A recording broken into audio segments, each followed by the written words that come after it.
Welcome back to Bros in the Landfill. We're extremely pissed that Robin and Joker are in Smash, but not Batman.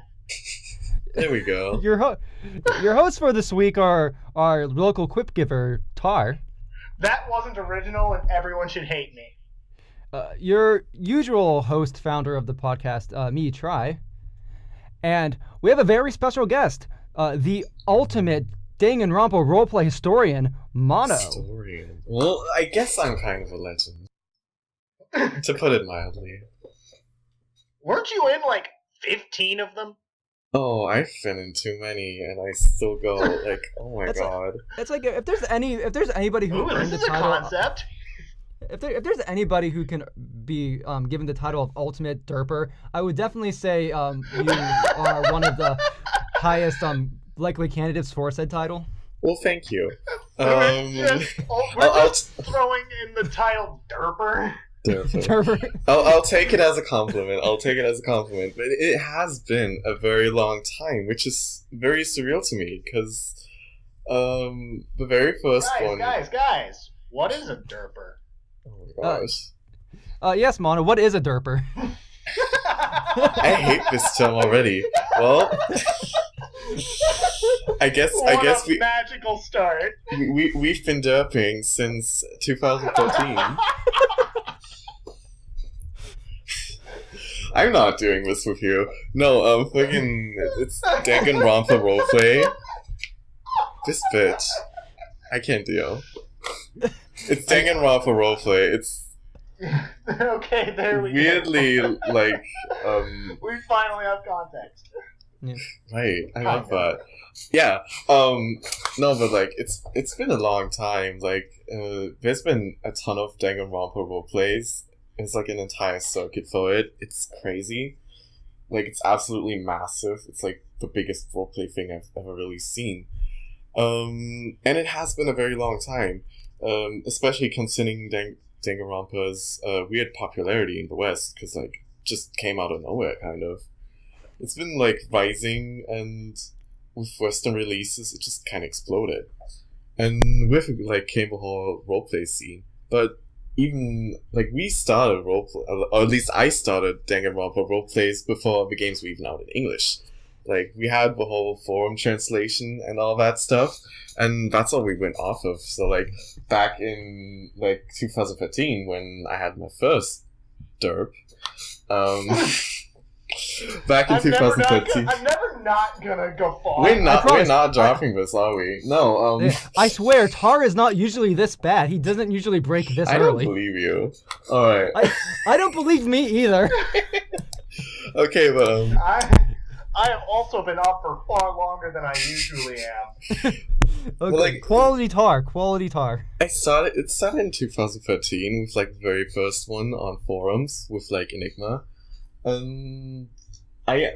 It's weird for me to look back on that one, because like my character was horrible and I hated myself back then, like roleplay wise. I was a very young person. This was Seika, wasn't she? Yeah, yes it was. She was a legend. A meme.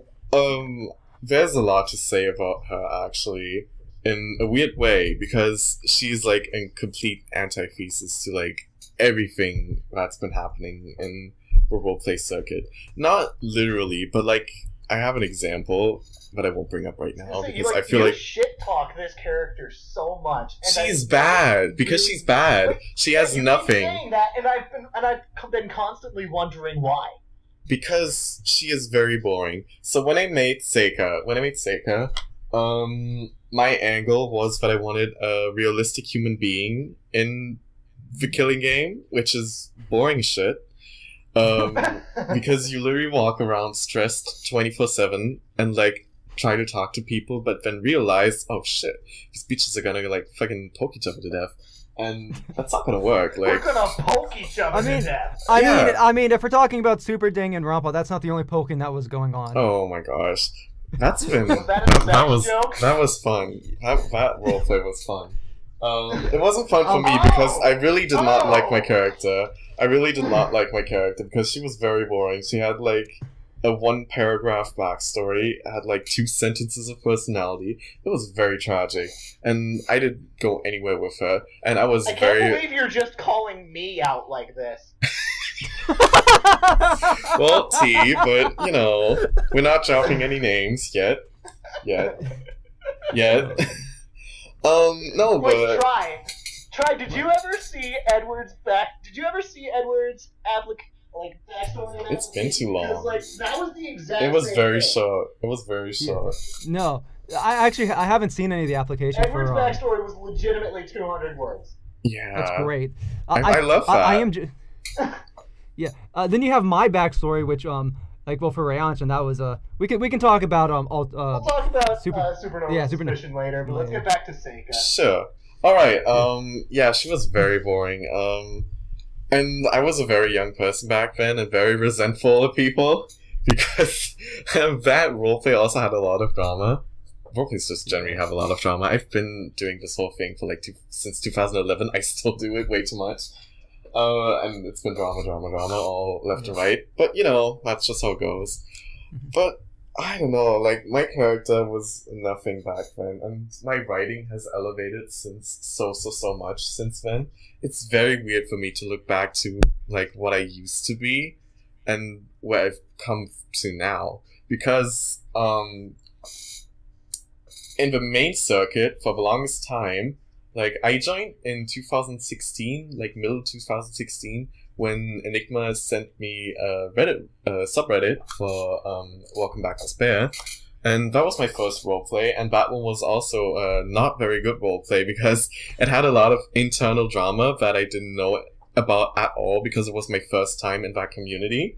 But it was also like one of the like founding roleplays of that community. So I have been kind of like around for like its inception, so to speak, which is really weird because there were like roleplays before that one. And that roleplay kind of started that whole competitive format that's been going on the whole time now in that circuit. Like, for competitive application writing? Yes, exactly. Because Danganronpa... Don't you know, we're elitists, so if you wanna role play with us, you gotta send in an application, wait 7 business okay. days. I mean, to be fair, like with how big the Danganronpa community was getting, like you can't fit like 100 people into. That's what I'm saying. Like, yeah, Danganronpa is limited slots. Like, that's for this whole limited slot story is pretty much like the entire stressy frustration of that I have with the whole competitive application process. And this might be a long rant, but let's go off on a tangent. It's okay, we actually started on time today, so we have time. Yeah. I love long rants. Okay, so basically you have competitive applications. You have this application to fill out, and like the mods pick the cast. It was kind of like that. Enigma also did that in the second DRRP. Yeah. He did. That was, and we had SDR like 5 people. Too. Exactly, and we had like 5 people denied, and I was one of them. I was one of them too. Because I was very, very bad back then. I was very, very bad. I feel you. T. Speaking of that, quick tangent. So I don't think I would even so like I don't so the AO community at this point. So I'm sure like when all like the lists of characters were coming out, they were showing saying, oh, this is the new one character in the roleplay. This is one character in the roleplay. I think they're doing like daily releases or every so often. So my character's name was Katsuro, and I forget who was it. I think it was Ulnar had a character a character named Katsuro. Katsuro, so I was Katsuro. So I was scrolling through like the announcements, and I just see the name Katsuro, and I freak out, and then I read the rest of it. I hate that. I know. Oh my god. Yeah. Like out of all the semi-Japanese names. Wasn't that the one where we had 2 people who had the exact same name and the exact same No. That appearance, was Rune and 2 Fury. different talents? That was Rune and Fury. They did like the twins, but like Katsuro was so different. Right. It was pretty. The dual Rionas case. Yeah. Yeah. That was like. This was not that same Dirk, right? No, it was. That was 0.2. That was 0.2. It was O2. Okay. It was the same one. That's so weird. With the legendary weapon debates. Yeah. Yikes. That was iconic. Oh my god. But yeah, I did not get into that roleplay, which made me very, very sad back then. So, like, fast forward to 2016, with the whole competitive app thing starting, I was, like, very afraid back then. But the mods liked me a lot and liked my character. So I got in. And then I was like, oh, well, I met a lot of nice people in that roleplay, even if it, like, crashed and burned eventually. It was kind of like my start. And my character wasn't very strong. He had a very edgy backstory, because every first character has an edgy backstory. Of course. Yeah. Wait, hang on. Let me guess. Just a Was classic. this Ure? Yeah, it was him. I love that boy. Hey! He's See, not... I pay attention to you. I love you. I love that character. He's very cheap, but I really adore him. He has a special place in my heart because that roleplay also has a special place in my heart. He's unpolished and edgy, but I just love him. He's such a legend to me. Well, that's the same kind of feeling I get for my Fate Endless Dust character Dante Jeremiah. Yeah, it's like a nostalgia in a way. Yeah, it's like he is like so edgy and like his backstory is so dumb, but it's almost kind of perfect because of it. It's like you just have to look at it and it's absolutely hilarious. It's like these characters that really like make that moment happen where you just like appreciate them even after so long. Like they were bad, but you like Yuri wasn't my first DRRP character because that was Seika, and everyone hates the first character, so I hate Seika. But Yuri is like my boy. I love that man. So I met a lot of very nice people in that community, some of which I still talk to. Not all of them, but a few of them. And I was like, oh, well, this is worth sticking around. So like I got into my second roleplay with another sloppy app, you know. And then it just like kind of went on, like this competitive format just like carried itself over. We had like a main Dangan roleplay Reddit for like mostly canon roleplays. They had like class trials and everything. But eventually, every now and then they'd have like this OCRP advertisement, like, oh, join this, whoa, you know? And because like, well, I was just like grabbing at like whatever we had, and I was just like joining everything. And I got in every time, which kind of like eventually built up a reputation for me from like 2017 and whatnot. And people actually like got scared of me because of my attitude and because I kept getting into everything. Like, it was just like, whoa, Mono, you, I don't fucking god, that kind of stuff, you know? And I had this like whole streak to keep. I really had this whole streak to keep of like roleplays that I apt to that I would always get in. That has like, to like be like anxiety inducing every time like you're trying to app. Well, it wasn't like anxiety inducing, but it was very it was actually kind of annoying because like I feel like a lot of people would hold me to that streak and like hold me to a standard that I just like didn't acknowledge at all. Like, girl, doesn't matter. Like, I could like fail anytime, and I eventually did. I eventually did like middle last year. So I think like July last year or something. In a roleplay called Chains of Hope, and I didn't make it in, and that was the first time I didn't make it in. But that roleplay had 70 applicants. Oof. 70. Oof. Yes. The applicant limits just like kept rising. Mm-hmm. Yeah, so I'm wondering if you were so like I don't know if I'd say famous or infamous, but you were well known for getting in I was so many well times. known, I wonder, yeah, so I wonder how much that went into the like when it came to roleplays. I wonder how much of that came into the decision making process of people like being like, oh, Mono's like the person we want to look to, like this is like the premier app. This is our standard. He's the DRRP king. Yeah, and I'm just speculating here. I wonder if maybe with the Chains of Hope, if there was a bit of, look, Mono's in every roleplay, let's give someone else a shot.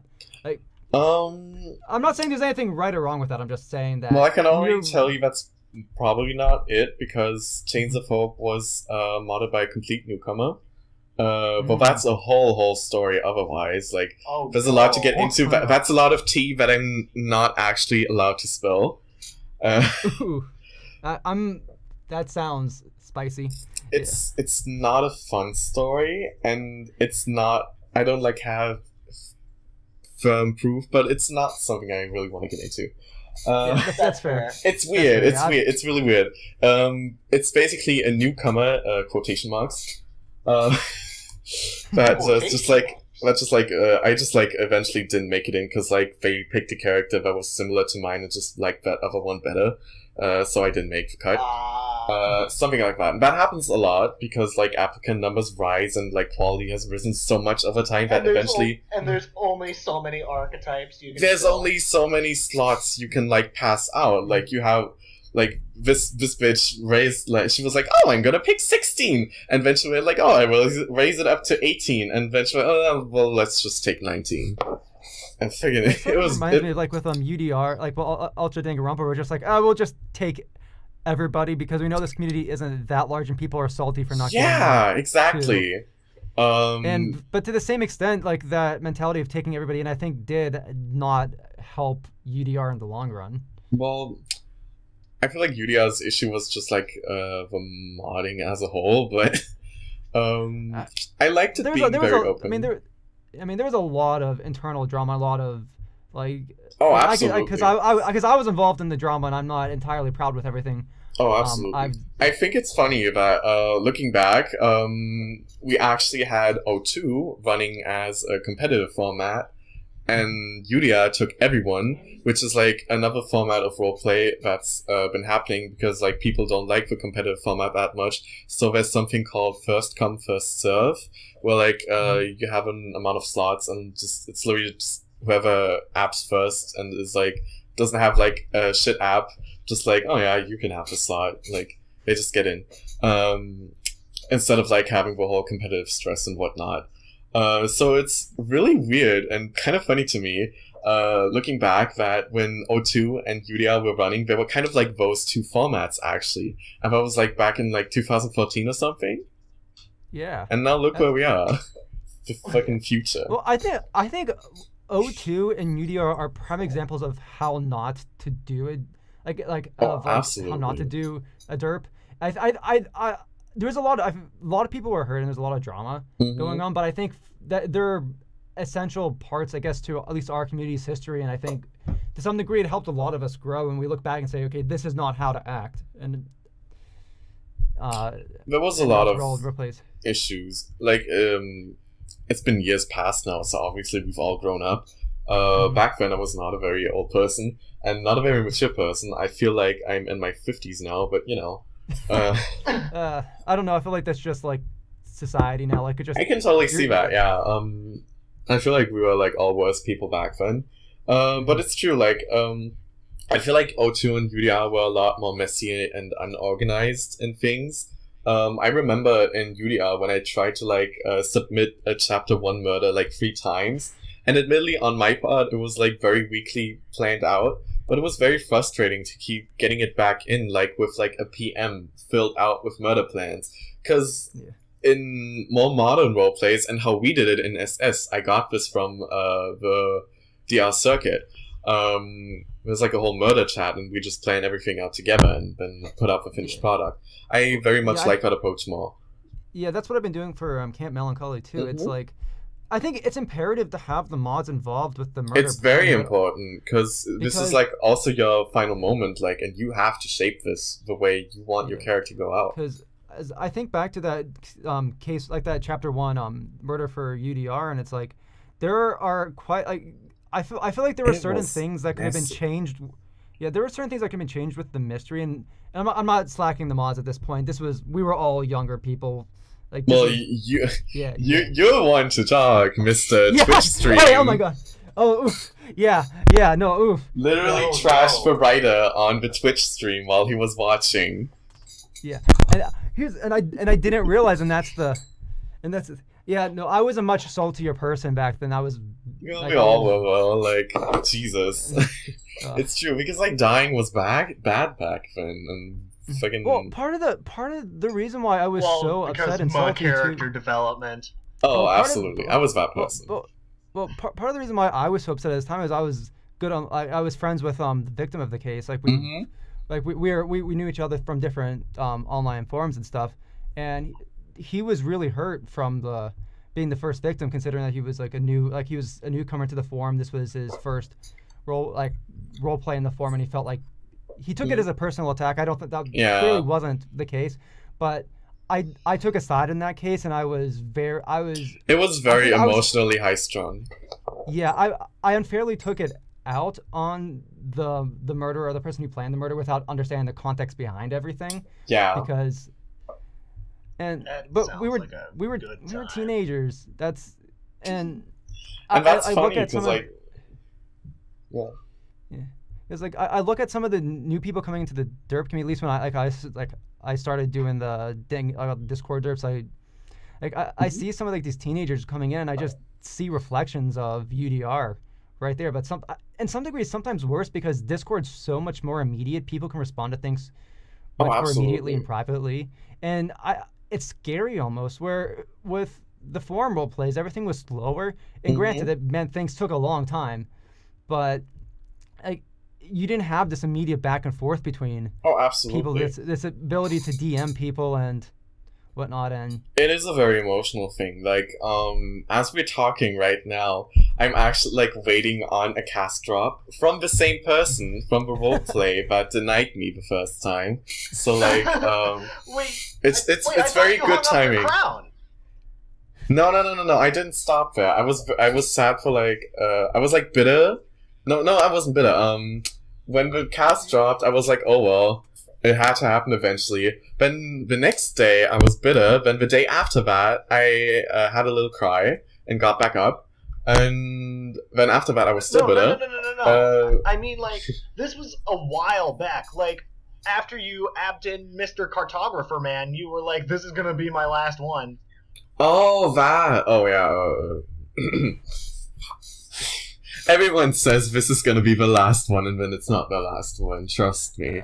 I've heard that. I've heard it a lot of times. I won't say Camp Melancholy will be my last derp, but I don't expect me to have the time to derp after Camp Melancholy. Makes sense. So, well, I work a job now, so it's gonna be fun for me to manage that. Oh no. But it's been weird. Like right now, I have the server on mute because after the deadline is over is always a very stressful time, because people will like heckle the rest with like, I want to get in, I want to get in so bad, I hope I get in, and like, just drop the cast already, you dumb bitch, battle kind of stuff, you know, and they like stress each other out. It's very, very high strung and frustrating to watch, and that's not cool. I'm glad I'm not like a huge member of this thing. Yeah. Well, that's why I'm trying to like explain it. I've only ever joined two. One ironically hosted by Mono, and the other ironically hosted by Try. That's partially also what makes this a bit like of an interesting dynamic. I have a question for Mono. So yes. Is Supernova Suspicion your first Danganronpa where you GM'd it, or? Yes, it was. It wasn't my first roleplay ever that I modded, because I had the Fire Emblem roleplays before that. But it was my first Danganronpa roleplay experience. Modding. Usually I was just a player. Yeah, I don't know if you experienced this yourself, but when I started modding Camp Melancholy, like it was sort of a humbling experience. Like you don't to some degree, like you're aware there's a lot of I realize there's a lot of work that goes into the planning and the whatnot, but the organizing of people, making sure people are active in positive, good ways, knowing every character's backstory, seeing which characters are more problematic than others, and having to make decisions based off of who's active enough, who's like. And I think especially after like my participation in Supernova Suspicion, it was a very interesting and humbling experience for myself. And I think I would have done some things differently with Supernova Suspicion if I had the feelings I had now. Mm-hmm. Oh no, I just hated all of you. I just wanted some drama. I just wanted to be that girl. Like, oh well, we're back for another installment of Danganronpa, haha! And this time I'm doing it because I got all this knowledge from this other community that's been doing it.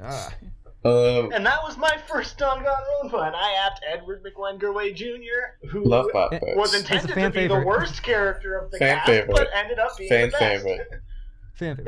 Fan favorite. Fan favorite. Edward McMegarway Jr. is going to be in the thumbnail of this video, whether you like it or not. Oh, I love that. I believe it. I love that. Give me my greasy fast food boy. I love that. Where was I? His fucking like torture, like his VR torture thing. Jesus Christ. That was fun. I love that mode. I adore that motive. It was one of my favorite motives in DRRPs to date. Not only because I came up with it. That was a fantastic motive. I loved it. But my favorite part about the whole thing is like that in the murder, it played a key role in the case, but it wasn't actually the thing that made either murder actually happen. Right. That was very cool to me. Eventually just like bitches snapped and it was so fun. I really, really adored Case 2. It remains one of my favorite cases I've seen in roleplays to date. Dude, that like I'm almost like that was like phenomenal. Like especially like it was the conclusion. Awesome. That was better. That was better than like official canon material. What was that? Well, a lot of roleplays are better than official canon material. Well, okay, that's fair. That's fair. But I don't even like Danganronpa, and I still do this thing. I don't like Danganronpa, and I still do this thing.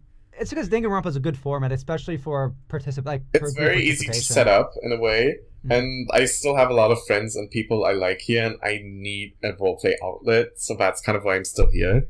But if I had like a chance to write with my friends in like any other piece of media, God, let me do it. So speaking of Supernova Suspicion, we're currently in the middle of Case 3, but we've been on break for quite some time. We've been on Case 3, yeah, it's true. We've been on Case 3 for like a year now. What do you feel like about how the trial is progressing right now? It's been very slow. It's been very slow. Progressing, you know. Progressing, quote unquote. Yeah. It's weird, because we see this kind of silent death thing. I'll word it like that. This whole kind of like silent, gently dying off thing happens a lot in roleplays, especially in like the DR circuit. Eventually, we just like kind of run into trouble, and the roleplay just like kind of peters out at some point, like chapter 2 or 3 or whatever. Yeah, it's just like it just loses steam. Yeah, and it's very hard to get back up because like anything you really try there is kind of awkward. Like you're just like, oh well, let's go, everybody. You just like kind of string him along, like you like put them all on a leash and like tug them with you to the finish line. That's sort of what's been going on with Camp Melancholy as well. We picked it back up. Yeah, I mean, it happens a lot. Well, yeah, that was yeah. Part of at least with my experience with Camp Melancholy is that I mean, this comes with especially with roleplays that use a forum, like specifically a forum-based structure, and part of it, people aren't prepared for the slow pace. They're very like when the roleplay starts, when you're planning it, like when you're making your app, like, and even some cases just when they're making the app, there's a lot of excitement for the roleplay. But once the roleplay starts, people either realize they don't have enough time for it, or you can't maintain interest in it, and then they start dropping off. Like, I don't want to call anybody out because there's enough people like I couldn't fairly call one person out on this, and honestly, don't even get me started. Yeah, I know. And frankly, I'm one to talk. I've joined plenty of roleplays, not specifically just Danganronpa roleplays, and dropped out, which makes me feel terrible when I'm asking people to make posts because I'm aware of how hypocritical I'm being. Yeah, it's a really weird issue because like it's like the elephant in the room, but no one talks about it. It's like totally there, but it's not there at all. It's so weird. It's just the way I handle it, I guess, is that I feel terrible for asking people to continue posts, but then I'm thinking, well, I'd want people to ask me to post in role plays. Like there's some role plays on Acer Online that's kicked back up, and there was one that Dizzy started.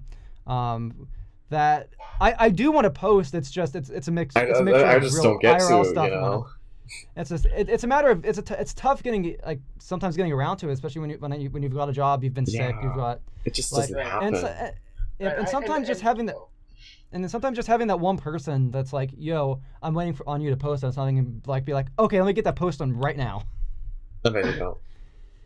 Yeah. I actually wanted to ask that Case 3 question to Try as well, because you were the Case 1 killer. Murderer. Yeah. Yes. Murderer. What do you think of case 3 so far? It's okay. I haven't. If you can't really give an answer because it's been so long since you checked, I know. That's It's like fair. I followed it loosely when it's started up. I sometimes find it hard to follow the trials, especially because something I've especially noticed with between when I was the murderer and case 1 of Supernova Suspicion and through Camp Melancholy is that it's really hard to get a gauge of like what's going on in the murder because you have. Like we're a bunch of human beings. We aren't scripted. We're not a scripted like set of events. Like for me, like when I design a case, I'm like thinking, okay, like this is especially the case with the first Camp Melancholy trial. It's like okay, that disaster. Yes, there's a clear string of logic that you need to follow to. They will. Get this. They will not do it. Yeah, it's not. It wasn't consistently underestimate our dumbassery. Yeah, if there's one thing I learned from that first case in SS was that people will never do the shit you expect them to.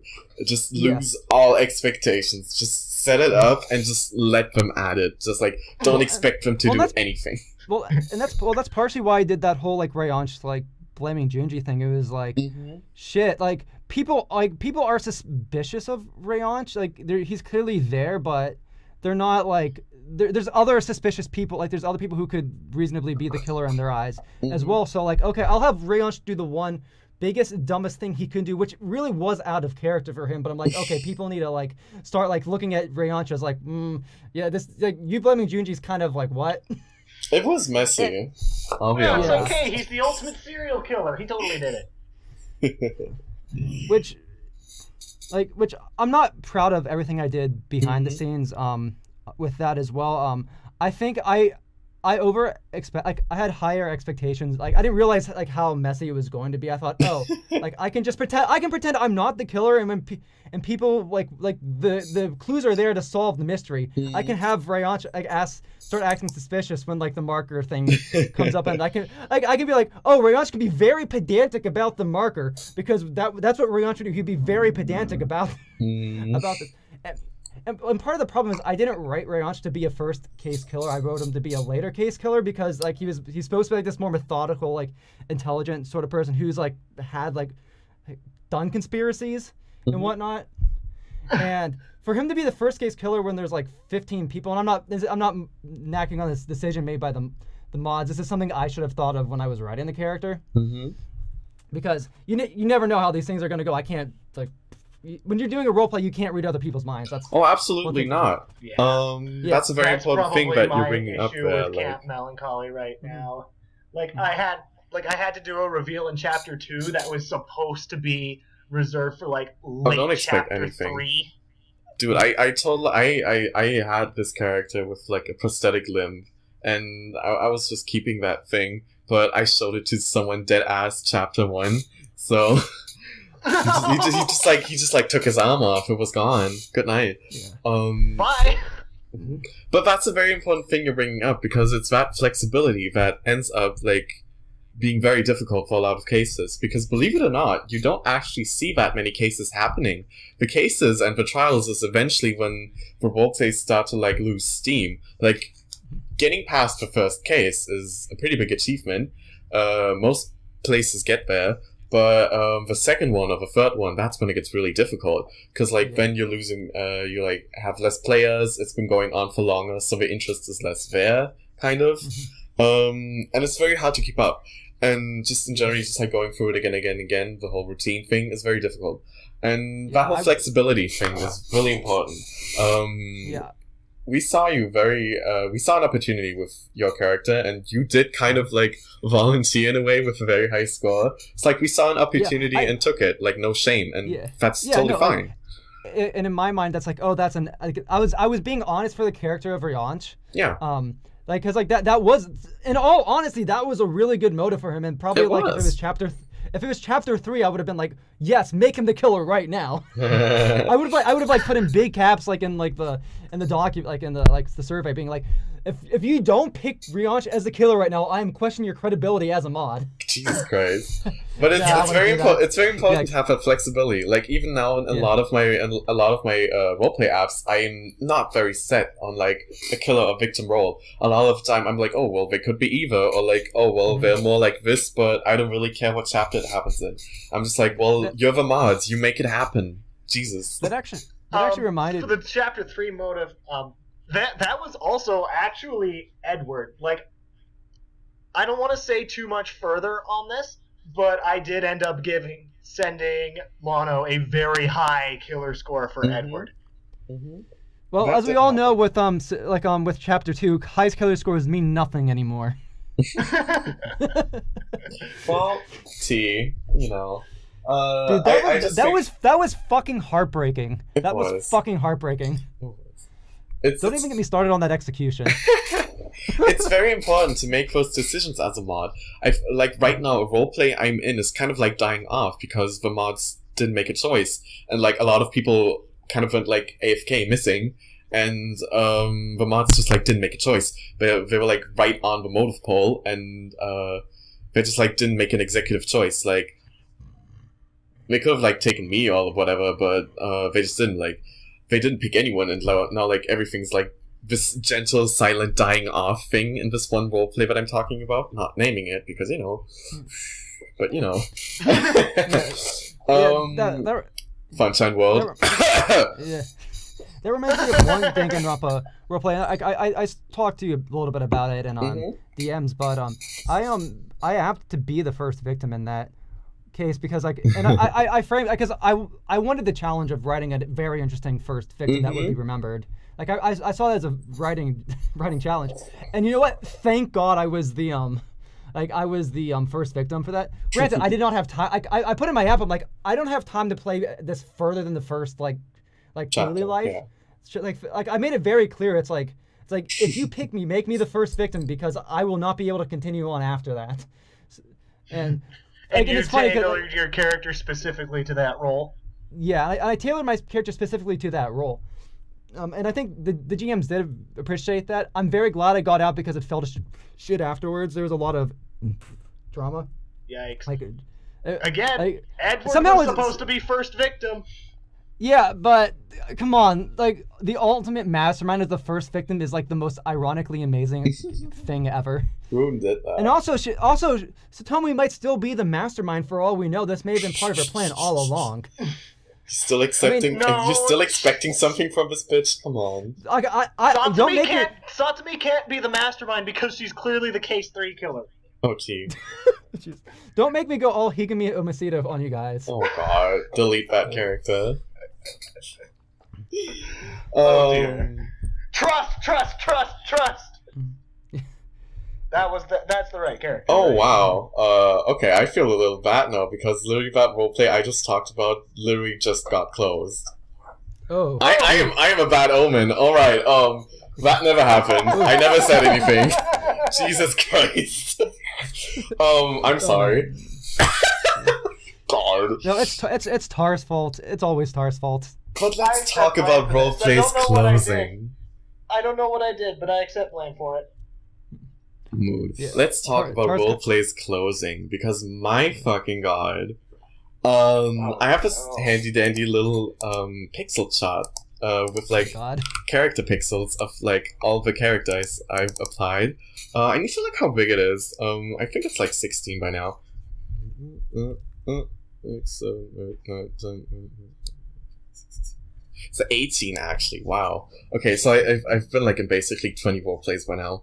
That's disgusting. I think you gotta check your priorities. God, really. Yeah, it's like, and out of those roleplays, I just counted. I've been in one that finished. All of these other roleplays died. Which is the usual for like forum roleplays or like more structured, planned out roleplays with a chapter from it. Go into a forum RP expecting the story to finish. It's never going to finish. I have been in exactly one roleplay that finished, and it was a sequel to a roleplay that did actually get to the finish. That was that I forget which one. I forget the name. Despair I think I know which Wonderland. one you're talking. Yeah, that one. Okay. That one, exactly. It's in its third installment right now. I'm not in that one. There's a, But- there's a third Despair Wonderland. So There's a third Despair Wonderland. I'm not in that here's one. something. Was Despair Wonderland one of those role plays that worked in like a team team format? Yeah. Or okay. Oh, Do you yeah, want to talk? wait, hang on, let me guess. This one was your Chalk Boy, right? Yes, the second one was my chalk boy. Did somebody say Chalk Zone? He was a very controversial character, actually. Which Well, was very weird for me to handle. He was supposed to be your instigator character, right? Well, he wasn't he was like an accidental instigator, if anything, because like he had this whole thing about literally not understanding emotions and whatnot. He was very detached from stuff. Like he literally had a condition that he couldn't really get behind emotions and whatnot. And he was a very controversial character because a lot of people either really hated him or did enjoy him for like the weird stuff he brought to the table, with like being very detached but like eventually having his moments. Because I'm all about a moment. I make people cry, I make people scream and angry and shit. That's really all I do in roleplay. If I can make my moment happen, I'm set. Like, I feel seriously. you. Absolutely. I love having my moment. If I get like my one And moment, I love the moment that you gave Edward. Like, God, thank you for I really giving did me that. opportunity. I Yeah, am that that bitch. But like that one moment where you like break the Discord character limit in your post, it's just like woo! You just like Okay. do this metaphorical high kick. I'm not that verbose. I'm not either, but sometimes it just happens, girl. Like you just make it happen. It's magic. I Well, fucking love actually, it. These If that days, moment I happens. might be. God, I love that. It's not about being verbose, though. We also have a lot of writers that kind of say a lot without doing anything. I personally still believe Gosh, in show, don't tell, and yes, and, which are two very important principles for me, roleplay writing-wise, because you always have to give something back to your partner, and you always have to like meet something with the stuff you say, no matter how long or short it is. I have very short responses sometimes, but also have like nicer, longer responses. Just like doing stuff, you know, having my time, doing my weird little narration, that kind of stuff. It just happens, whatever I feel like. I shut my brain off when I roleplay. I just do shit. Like I literally Gosh, don't I wish think. I could do that. Yeah, no. I literally Yeah, don't think. I type. I just type, girl. I wish I could do that. Yeah, you've truly mastered the art of derping. Girl, I am that derp. I am that derp. That's why I was the crownless king. They call me the crownless king. No one calls me the crownless king. I call myself the crownless king. But Yeah. Yeah, that name is another reputation thing. We had like a cast bingo too in like the circuit. We like me and another German friend invented it. Shout out to Scared One. Hi, you're a bitch. So we like invented roleplay bingo, which we had like a bingo card of like applicants, and whoever got the bingo first just like got a roll with name and color of their choice. And we did that in the first roleplay I got denied from, and I won. Because I had like a reputation of like being a visionary and like winning all these predictions. That was like my third prediction that I Were won. you, Mono, be Mhm. honest with us here. Were Yeah? you the free space? Oh, we don't have free spaces. We didn't have free No, but spaces. did people usually put you in the center space, implying that you're the free space? Well, the first time we did it, I got picked by like on almost every card except 3 of them, I think. So yeah, I was like one of the top 3 apps in that roleplay, like designated from the mods. I was good back then. I hate that app by now, actually. I don't like that character anymore. Ironic. But yeah, we invented like prediction polls. It was weird, and like I won that prediction, and I gave my role name the Crownless King because I got denied and I was bitter. So you know, I was winning all the trophies without actually winning trophies. It was like that bronze medal. It was a lot, girl. Oh my god, I'm still stressed. You sound stressed. It's weird. I have this. I wonder what they're like talking about right now because it got closed and stuff. I can't even check right now because I'm busy talking here. I'll go read it later. I had a legend character. Fuck, I'm mad. I loved my character about roleplay. Now I can't play anymore. Fuck me. That is frustrating. Funshine World. That is frustrating. It was a roleplay that allowed a derp that allowed mild supernatural elements. So like we literally had a werewolf reveal in chapter 1, which was not planned for chapter 1. My character, I love him. I can say this now because I'm not gonna app him anywhere else because I'm never gonna find a supernatural roleplay ever again. Mono, we gotta start a supernatural Danganronpa roleplay right now. Oh my god. Well, I can't bring in my character back. But I absolutely adored my character. He was this boy, this like really jealous boy, and he was kind of unpopular, and eventually met like this cool exchange student that he got along with, and they formed like this friend group of 7 people, and they did like sleepovers and shit. And eventually one night they like hung out, and they did like watched a bunch of scary movies, and did like Ouija board shit, and said names in front of a mirror and whatnot. And they collected so much bad omen that Satan literally dragged them to hell and made them like. This sounds so stupid. They're bitches. His bitches basically, yes, because his bitches. They like each got assigned like one of his 7 deadly sins. So like I affectionately call them the 7 deadly twinks. And Joe, my character, Joe, wait, was not envy. Shadow Joe, right? Huh? Not Shadow Joe, right? not that bitch. Joseph is his name. Joe, no, that's his name too. Whatever. Joe was envy, and he was like the strongest out of the pack because he was like the most human, and so he had like the biggest power struggle with his whole demon side and human side.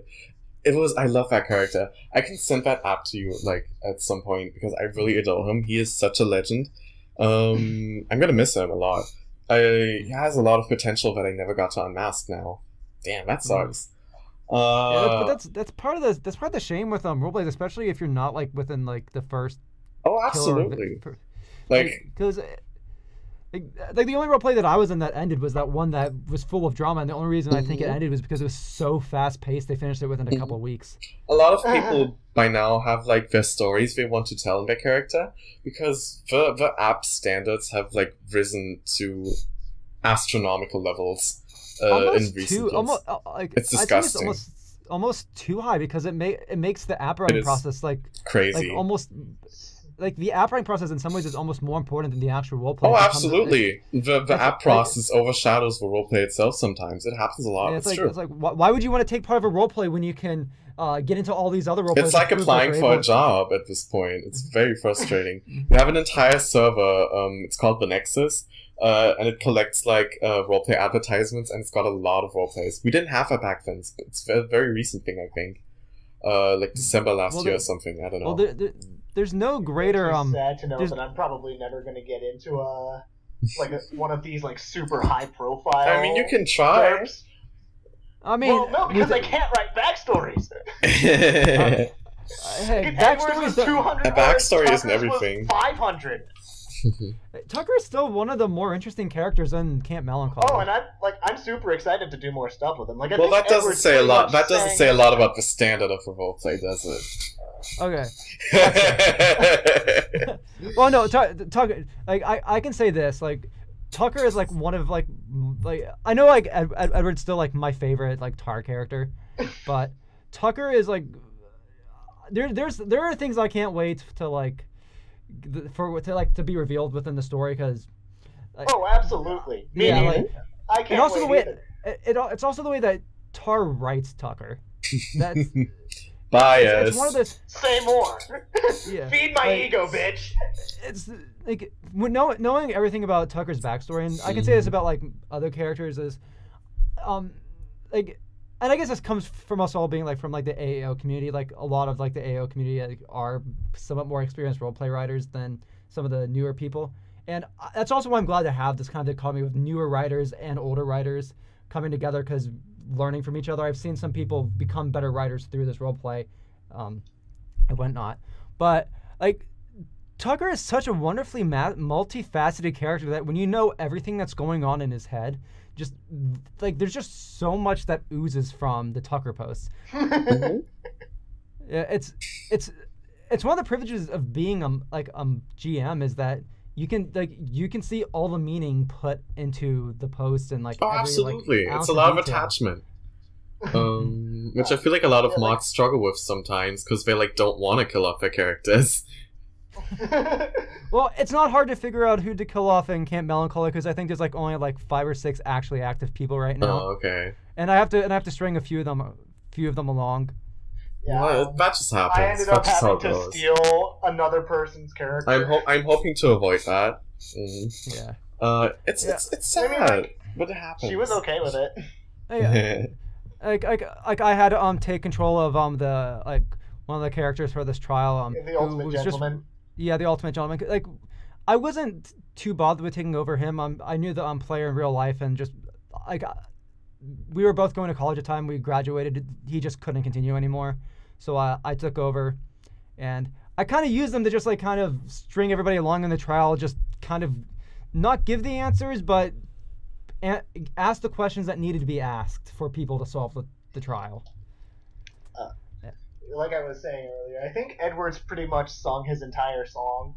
I'm not entirely sure what else I could possibly That do just with happens, it, you know. Sometimes you just like lose steam yourself, and I feel like that's what like volunteering is for and whatnot.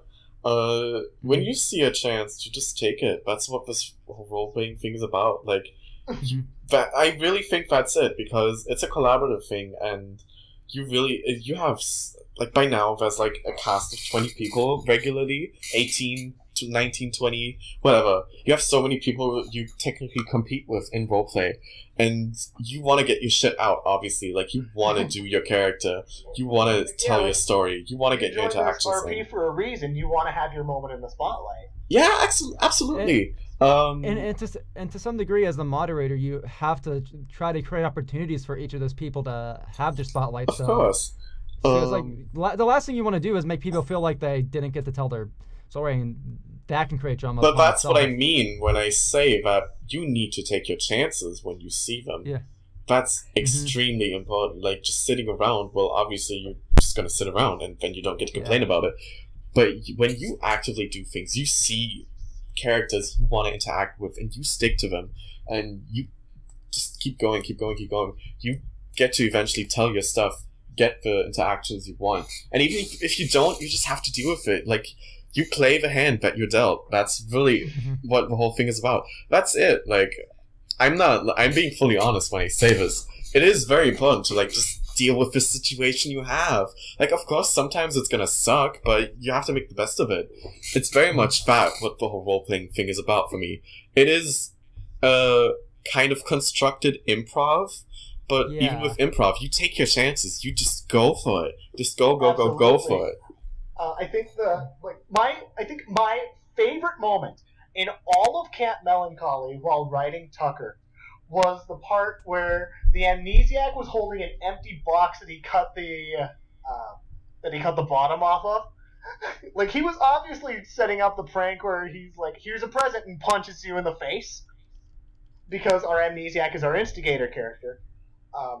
And Tucker is supposed to be the comic relief character who is also an actual character. So, of course, I have him do that, and I just do this gag where it's just like, oh, like, it looks like the amnesiac just punched the South out of Tucker because Tucker's a Southern boy. Yeah, that was good. Like, I'll give you props for that. Was some clever. That was some clever stuff there. Like, Camp Melancholy doesn't have a lot of bits to it, or a lot of shining moments, I'd say. I mean, that's sort of what you get when a lot of people don't, like, when people fall out. Yeah, Camp Melancholy seems to be a lot more low key than Supernova Suspicion. Mm-hmm. Oh, yeah. I can see a reason for that, but you know, Supernova Suspicion was very much a whole private thing. Like, I wanted this whole private group. Like, it was very catered to all of y'all. Yes, it was pretty much just for the AAO community. Yeah, and that probably definitely helped because we have our own, like, in the AAO community, we have like our own memes, our own like we know each other well enough to kind of just go bonkers at times. Which is bad when I'm doing Camp Melancholy and I decide to throw in an SS meme. Oh God. No, well, SS was very much catered to like a specific group because like we've been through these roleplays. Had Tucker reference Shuhei's perfect strategy and nobody commented on it. Oh my God, I hate you.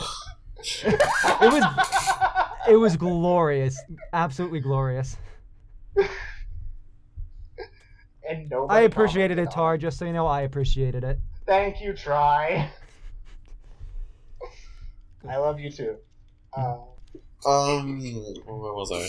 But the whole, like, the SS was very catered to this private group because I was making it for them. I got, like, a few questions from here and there, like, oh, why didn't you invite me to this roleplay from, like, the DR circuit? Like, well, it was for a private group, like, it's a private roleplay. Of course I'm not inviting you to it. You know, it was for this very specific community, and I made it that way. Like, I wanted these people in, because I wanted to make something happen. And I feel like while it lasted, it's still there, but while it lasted, I think we had a lot of great stuff. And I'm very happy with that. Remember when I wasn't gonna join that? God. And then 12 hours before the deadline, I had an idea. And we got Edward.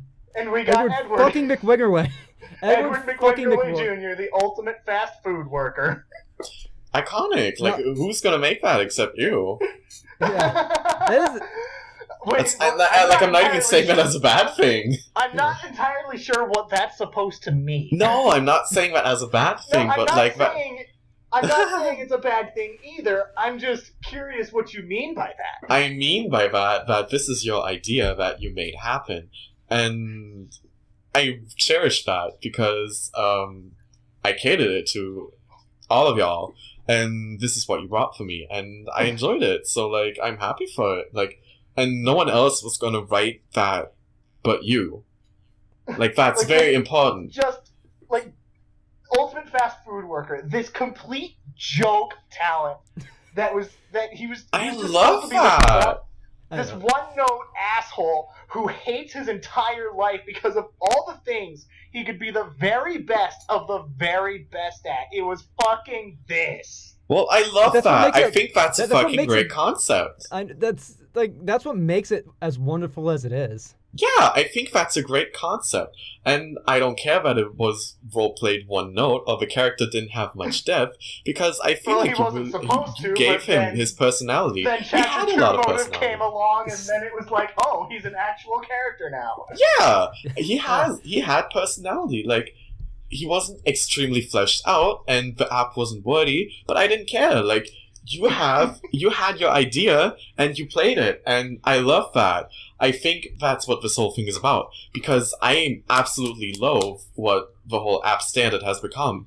So stuff like yours, whilst it doesn't necessarily meet the amount of effort and fleshing out that nowadays most cast acceptances have in that circuit, I really enjoyed it that you brought it to my roleplay, because it was very fresh, and you really did the damn thing.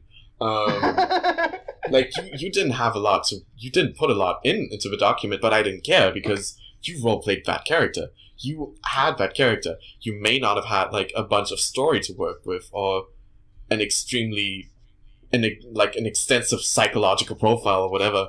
But you made it happen. Like, you had your moments. I had an extensive psychological profile of hate. I love that. Like, sometimes it's those characters that you just really need. And I really appreciate that kind of stuff, because it's very rare nowadays. Like, everyone just kind of wants to, like, get their shit out, and which is totally fair. But when you have, like, 18 Google documents with, like, 10,000 words stacked up on top of each other, that gets frustrating. I'm still so sorry, Mono. Oh, bitch, you are nothing. Like, you are nothing compared to what stuff has been. Do you know, like, how big this whole thing has grown? There have been, like, several thousand word backstories. The Joseph character I talked about, 4,000. The longest thing I've ever written in terms of a character. Okay. 4,000 words. I thought I would never do that, but I cursed myself. I just did it. I just made it happen. It was so awful, but I loved it. I love him so much. He's such a great character. Oh my god, he's fucking amazing. I miss him. Junji's backstory like 9,000? I don't know. Junji's backstory wasn't that long. No, Oh. absolutely not. Absolutely not. No, I think- SPD doesn't write that much. I just remember talking with SPD, and it's just like, wow, imagine writing 9,000 words of backstory, and he's just I can like, check don't right have now, to I imagine mean. it, No, I it do was a- that. Well, I no, can it was check his- right now. We have It was his application O2. chat. It was his O2, like his SDR 0.2. Yeah, That was Teruko. Keith, right? Yeah, Teruko was like a novel. Teruko. Like, it was like, Teruko. Yeah. Teruko was like, her backstory was apparently monstrous. It was. I heard about that. I didn't read about. I heard about that. Yeah, Junji's app as a whole is 3,000 words. So Oh. Yeah, SPD like specifically tried to make a very simple, short app. Like that was like. which I wish talent more to put people upon did himself. nowadays because Jesus. Yeah, no, Hi! yeah, Exactly. yeah. Well, there's an art to like making a short like like I think like, and I find myself doing this too. Is I write a lot of fluff. Like I write all the things I don't need. There's a lot of details that don't need to be there. Like I honestly wish I could write fluff. no, like it's yeah. Like No. I said, my two characters' backstories, 200 and 500 words respectively. But there's something nice about just getting to the point and explaining your character. It's like you don't need to we don't need to know all 100 things that turned your character who they are today. Exactly. And I No, feel like that's yeah, I feel like people focus on that very much. Like the whole I Well, need that's to tell what my full story. That's what it felt like when I was writing Tucker's backstory. It's like, Mhm. wow, this backstory is really long. Oh, it's only 500 words? What? But there's so much in there. Oh, that's laughable. no, but Tucker's backstory covered all the important details, like without like slaving over them and whatnot. Like Mhm. I think Tucker had one of the I think the only person who had a shorter roleplay shorter app was George. Who I took over. Iconic. So But like, Yeah, I would much I didn't prefer like that a cute short app because we have applications. Sorry, you go first. Like, I said this in the Camp Melancholy chat, but writing George is so weird. Like, so Tiny Hat is. I'm going to talk about Tiny Hat for a moment because, again, I know her in real life too. She's a person who really has to be meticulous when she's crafting a character. And she didn't have the time to put in the sort of detail that she normally would when she was writing her Camp Melancholy app. So as a result, her app feels more like a collection of traits that she threw against the wall, and now it's my job to decide. Now it's my job to look at the wall and see what's sticking. Yeah, that's exactly it. Like, you just do shit and it happens and whatever sticks. Yeah, that's exactly it. I feel like I wish people did that more because this has been a very planned out, dragged out process. Like, you have these roleplay servers with like 1 month long application times, and then the mods just like drown in like 50 applicants, 60 applicants, 70 applicants, 70 Google Docs to read through, some bad, some really good, some of them too good, and sometimes you have too many that are good and just make the whole cast selection frustrating, and and you have just like these Google documents with like thousands upon thousands of words, 1,000 word long backstories, 2,000 words long, 3,000, 4,000, 5,000, 6,000. These are actual numbers. Like, this shit is real. Yeah, it's happening. It's happened, and it's like a weird Like, quality you standard. just write an entire novella as an app. That's it. That's exactly it. It's very frustrating for me personally.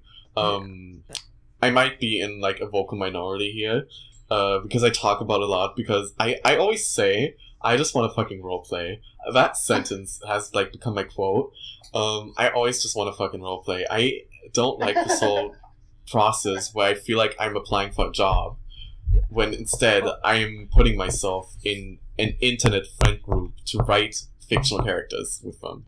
What the fuck? Well, I used to think that to some degree the application process would encourage people or make them feel more obligated to continue on to post. It's like, oh, you've put all this work into it, that means you should stick through with it. Or look, a lot of people put a lot of effort and you want to continue being active, otherwise there may have been somebody else who put just as much or more effort in, and they would have been more active than you. It's kind of you're kind of spitting in their face if you're not doing that. But to the same extent, like, what enthusiasm remains after you've spent a month writing an application or a month or so waiting to figure out if you're going to be chosen? When the initial excitement was when you learned about the roleplay.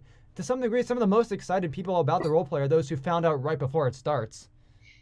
It's become such a standardized process that it's very meticulous and cold. Yeah.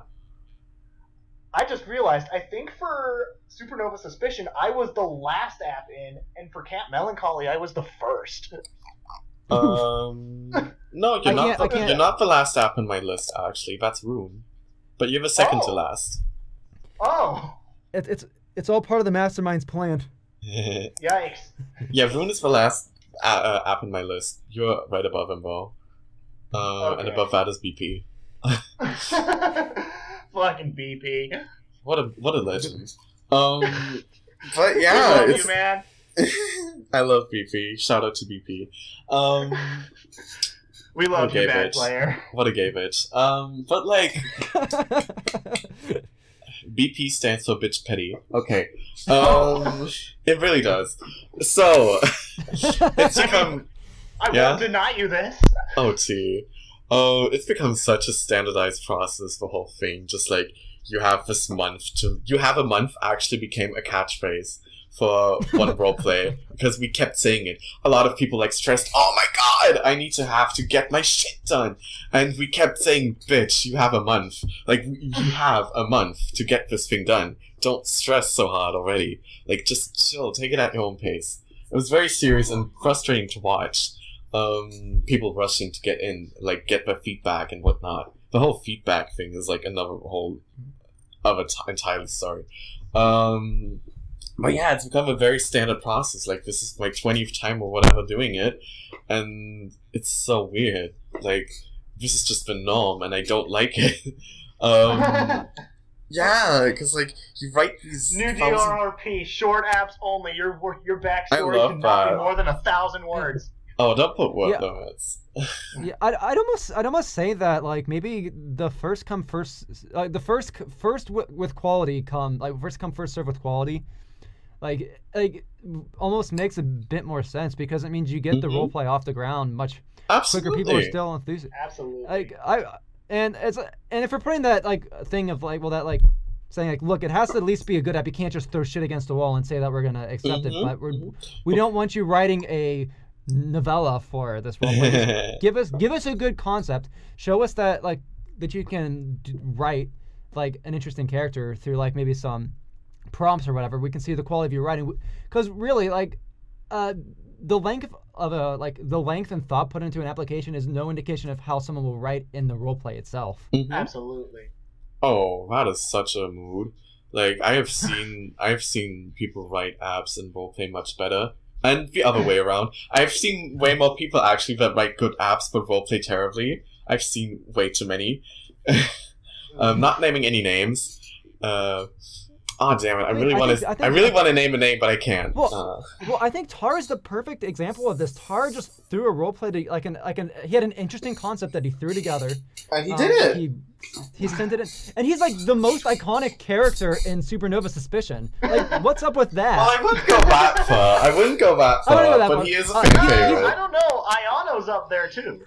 I love Ayano. I'm sorry. I should not be biased, but I love her. Okay, fuck, I forgot. Okay. Ayano is perfect in every way, and I'm so sorry for forgetting about that. Well, Cypher is a very talented writer. He's a legend to me. He actually fooled my ass for 5 minutes when he made that alternate account on DCL, and eventually when he started roleplaying, I was just bitch, you remind me of Alna, and I was onto him, girl. I was onto him. I was right the whole fucking time. It was the funniest shit. Cypher's in the in the Bros in the Landfill Discord, so we'll shout out to Cypher. Hi. I love you. Always light. Always light. And then then there's Midori. She's Midori's pretty popular too. GD's always been solid. You know who my dark horse favorite was in Supernova Suspicion? Oh, I want fucking Heiho. Oh. Oh god, what's happened? What's happened to Reeser? I haven't. I seen have him no around that idea. He often. vanished. He's just gone. He just Because, dipped. Because okay, not gonna lie, Reeser has the best character in Camp Melancholy, and I don't think he's posted in the forum once, and he dropped off really quick, and it makes me so fucking sad because Ian is absolutely amazing in like every way.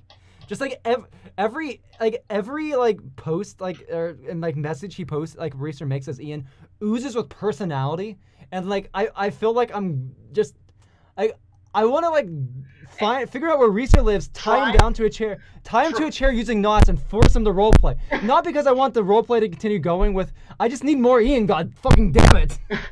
Try. I need to issue a correction to a statement you just made. Yeah. Every Reeser post flows with such personality. Okay, that's Reeser fair. has such a unique writing style, and it's amazing because with Reeser, you're gonna get shit that you won't get anywhere else. That's very fair. That's very fair. Yeah, he's very special. Sorry. He was in DCL too after I dragged him in. And I didn't he actually. posted like once. Yeah, he posted like once. It was meh. I got kind of frustrated with his activity in SS Chapter 3 too, because he was like writing on other servers, but he just wasn't doing the damn thing, you know? It was awkward, girl. Yeah, but, I think you bitched to me about that in private, didn't you? Oh, I really did, didn't I? Man, I am back. I really am that girl. Talking about that. I really am that girl. Jesus. Yeah. Jesus, Mono. um, Don't go full Calliope on us. Oh, I love that girl. She saved me. That's I right. think. Calliope was originally a derp too. Yeah. I think I would have dropped role playing if it weren't for her. Wasn't she supposed to be like your first character who wasn't this like bubblegum princess, but she exactly. was a bubblegum princess in a You took the different way? words out of my mouth, like legit. Before that, She was the bitchy kind of bubblegum princess. I love her. I had this streak of playing nice girls and cute shy girls and whatnot, and it got extremely boring and one note. And so like I wanted to do the whole opposite. And then Calliope happened, and she had an edgy backstory too, because you know every first OC. Of course. we been there. We out here. We living. I love her. She had so much personality, and she was extremely fun to write. She really is a legend. Like she's like about as special to me as Yuri is on the same level. They have like different meanings to me because we're in different places. But I feel like really without ever having done her, I feel like I would have stopped role playing at some point.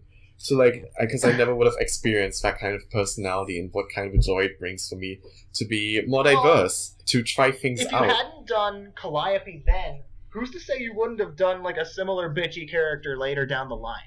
That's a fair point. That's true, but I don't know. Something like tells me if I didn't write that bitch, I feel like I would have just stopped writing at some point. I mean, it just sounds like it sounds like it was just the right character at the right time. Absolutely. Like I was down because of 2.0 and I was down because of 2.0 and I just found this thing.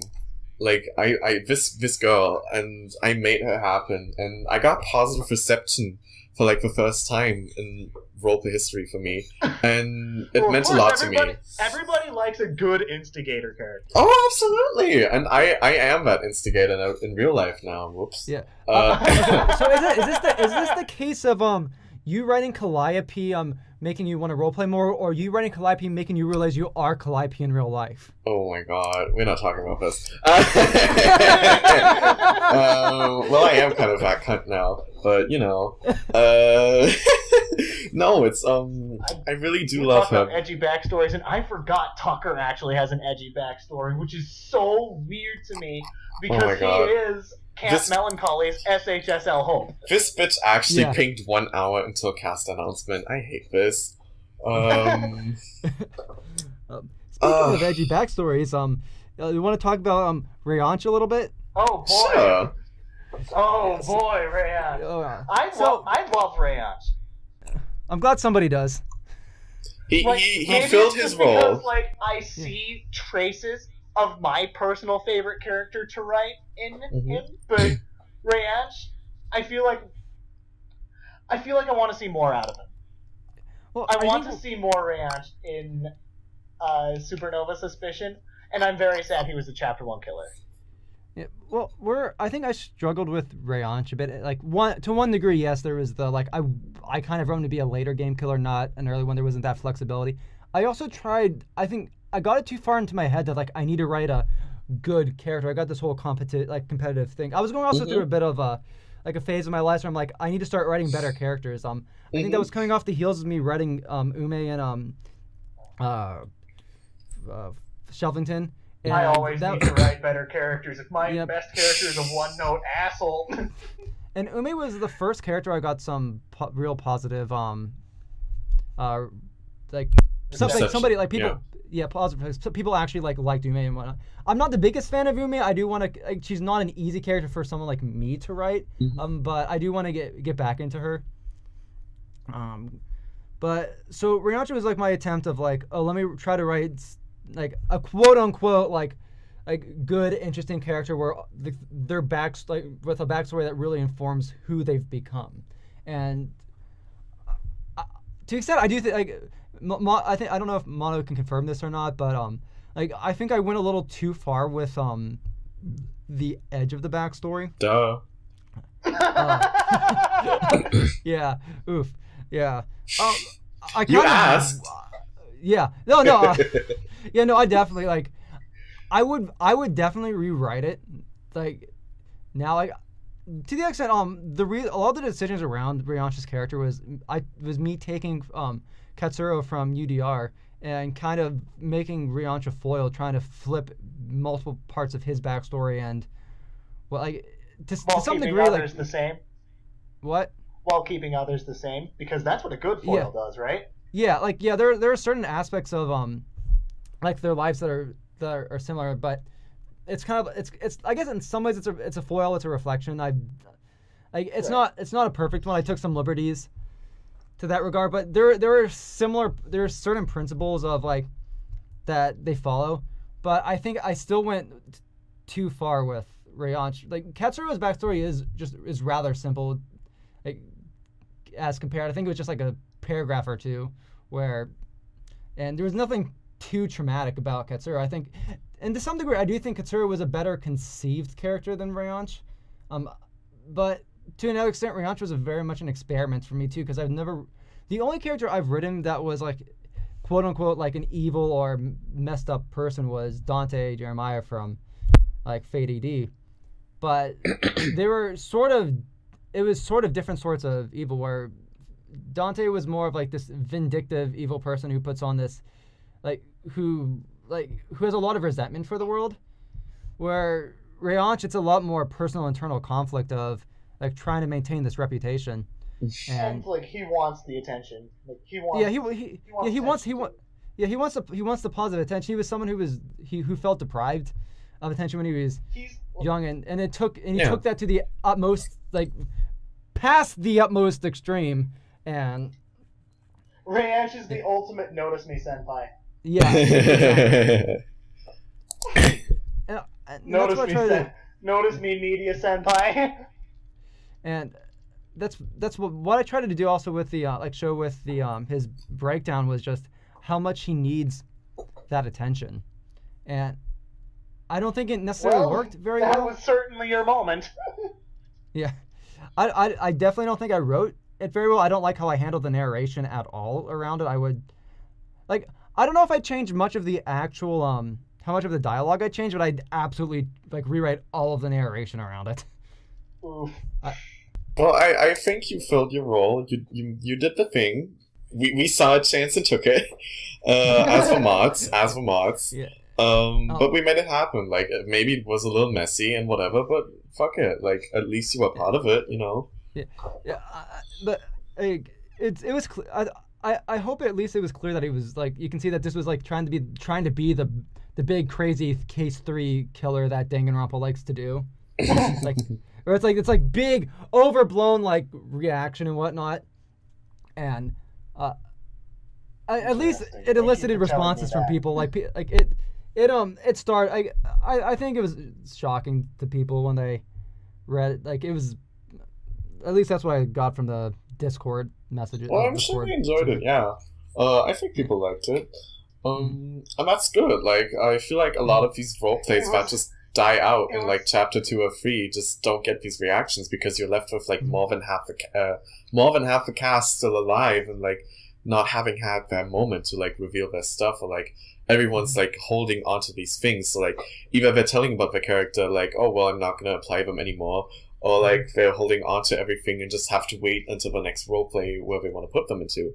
That's kind of a struggle. Like, you know, I'm watching it right now happen, which is fucking weird. Funnily enough, like one of my friends just joined the server thinking that one of my friend's characters died and not the entire roleplay. Shout out to Shiv, love you, admin of Modern World 1-2 Remastered Revolution and All-Star Academy. What a legend. I'm by his poetry book. Okay.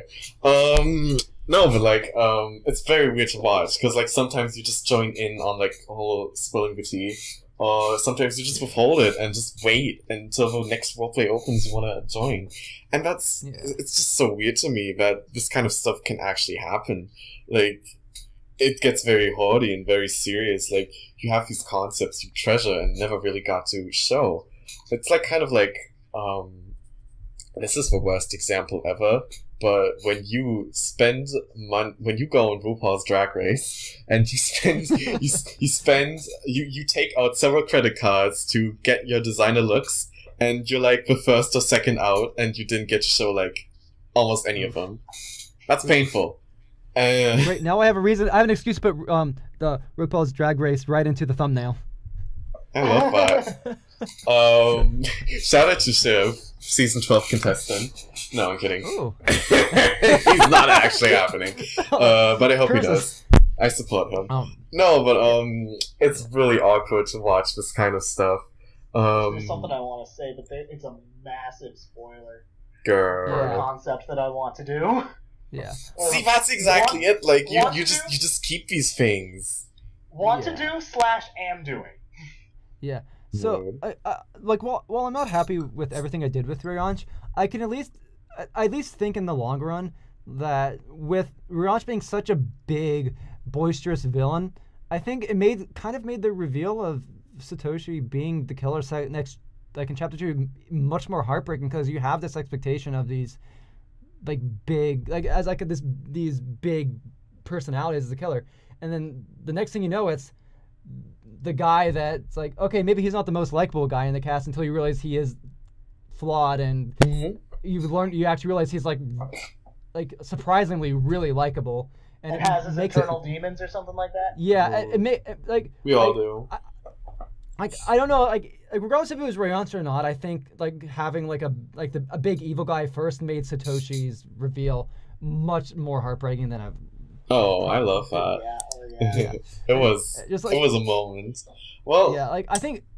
Yeah. I just think Supernatural Suspicion just was constructed very well, and I do hope that Chapter 3 makes progress. Oh, you say that. We're the messiest bitches around. I'm basically a solo mod sometimes. I have nothing planned. Yeah. No, but you mean you have nothing planned for Satomi's fucking killer spiel? Shut up. I'm just waiting for the mastermind to literally be mono. God. just for mono Kuma. Like iconic. Oh, Supernova Suspicion, you sweet summer child. I played a girl in that. I almost exclusively play boys nowadays, which is funny because I almost exclusively played girls back then. That's another transformation that happened. I don't know why it happened, it just did. Yeah, you can't just keep an even. You can't just. I really can't. I've played like. It's okay. It's okay. I can't either. I've played like 3 girls or something, and the rest are all boys. I can like casually drop the soul lineup thing. There you go. That's the thing I was talking about earlier with like a bunch of my characters. My derps, exactly. Yeah, I've seen this before. Like a little smaller, my derp boys probably. are pretty much my only boys. God, these bitches. I write girls otherwise. I love that. Oh, I'm not in any active roleplay right now, and if I don't get into this one that's about to drop its cast, I'm going to be very mad. Hey, worst case scenario, I force you to take over somebody's role in Camp Melancholy. Girl. Because I've already got one person saying that they want to be killed off next chapter, but I'm like I've got enough people I need to kill off right now. I'm like, Yeah, That's crazy. That's part of life. It's like sometimes I'm like if someone lets me know that they're not gonna be able to participate anymore, I'd almost rather them find someone to take over the character rather than. You know what I'm really glad for? What? That both of our Phantom Thieves are still very active. Yeah, that's quite surprising, really. Like, I've been able to. I feel like I'm glad Quad's been a bit active. Like Quad tries so hard. I Shout out no, to Quad. Quad. I'm proud of Quad as a seeing him start from the end. Like he really I talk with him. He's I grown talk as with a a lot writer. of You can see that. Yeah, like I do try to talk with some of the younger people in the DMs, like whatnot, especially when I'm trying to get people to post. But like Quad will ask me, it's like what's like he'll be like, okay, what's okay, like the post, like just ask me questions about like posting and whatnot, and I like not that I think it's necessary for people to come and ask me what's okay to post, but I think just some like when you got people like so especially when you have like a powerhouse writer like GD writing like his Phantom Thief character, and granted White Mask and your Yoi is a phenomenal character, but it's a GD character. What are you gonna say? Like GD is kind of like what I was for a while in the DR circuit. He's just like that pillar, you know. Yeah, like I'm a well-known GD fan. Like I'm a well-known GD fanboy. I don't keep it a secret from anybody. Yeah, he's very solid. Fanboyed on him in episode. God, I used to be a legend, but now I'm not anymore. I hate that. No, I don't. I'm a mini legend because I exclusively app in silly talents. I love that. No, but you need that person. Like Danganronpa is like the people take these so seriously. You need that one person that's like, you know what, guys, this is just fun. Let's just have fun. Mm-hmm. No, like I take silly talents and I turn them into actual characters. I think that's fantastic. Like my early approach used to turn jokes or memes into characters. I mean, that's what I do right now. I mean, okay. I mean, my Camp Melancholy character is literally a rice farmer named Mai Aruchi. It was. I fucking hate you. What the fuck was that one awful German name that's not even actually correct? Lizenzgebühr von Betrüger. Lizenzgebühr von Betrüger. Oh yeah. God. That was the character that I had to take over. I love Lizen as a character. I'm like I haven't talked with his player in a while, but I was good friends with him in college. And, okay, work. Yeah. Well, I don't know. It's not just work. It's like life stuff. I moved away from the area, so I haven't been able to see him. He's dropped off of the internet, from all I can tell. So yeah, I love silly talents like that. Like that's another silly talent, like the Ultimate Gentleman. Yeah. Oh yeah, the Ultimate Gentleman is great. Speaking of which, I guess so he's just revealed that he was the killer in the second trial. This was before the vote, and. Yeah, we're just now getting to the vote. Yeah, and it's kind of been an interesting experience for me because, like, Leezen's not the type of character that I would write. So you did a pretty good job with him, though. Yeah, that's what makes it an interesting experience. Is sometimes when you take over a character, you end up playing something that you wouldn't normally think of yourself or write for yourself, and I was kind of put in a weird position because. The first trial was very messy, and I ended up having to drag people along and give people like vaguely tell them what the answer is without telling them what the answer was, and I was half tempted to just solve it for them right there. But that's the other thing. If you give already did that in Supernova Suspicion though. But I almost feel like it's a tight line to draw because if the case is either too hard or people are focusing too hard on other things and people are getting frustrated, if you give them the answer, does that really solve anything? Is it just going to make them more frustrated? What's it say about the role player? What's it going to say about morale if people couldn't like solve the mystery. Yeah. So sort of the challenge I put around, like I shaped the second case around, was the idea of trying to get people to think like I do in the case, like how like sort of realize how I write mysteries, so that when the future mysteries come around, because I started the motive for the second case was this play on the first blood perk, where it's it was a game of like it was a game of Old Maid. It wasn't really Old Maid, but it was just called like Bloody Old Maid. Bloodthirsty Old Maid. Be a bloodthirsty old maid. That one. So the idea is that there's like everybody gets dealt a card. There's a red joker and a black joker. If the person with the red joker kills or is killed, the black automatically graduates like in the first blood, and no one gets executed.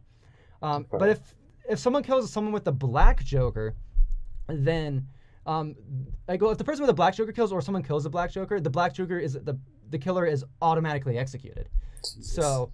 So it's this game of trying to figure out who has what card, and acting and killing him. Like it's a bit of a.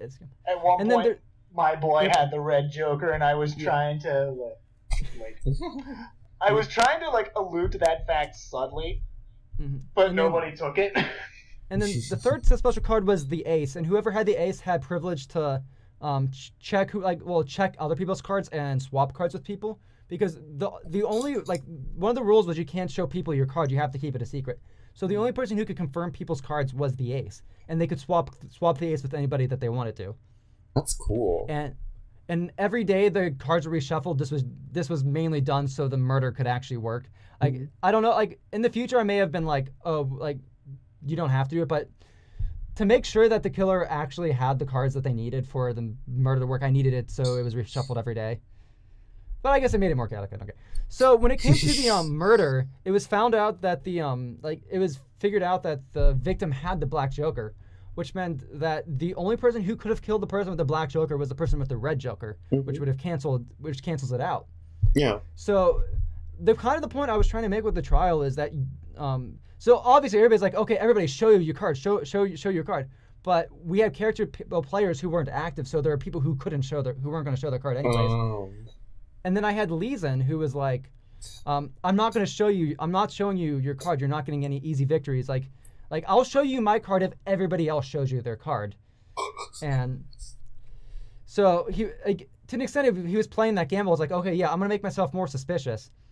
But you guys are focusing so much on details that aren't important. There are and especially because you had the instigator character, the amnesiac, who he set up the scene to frame one of the other, Reeser's character.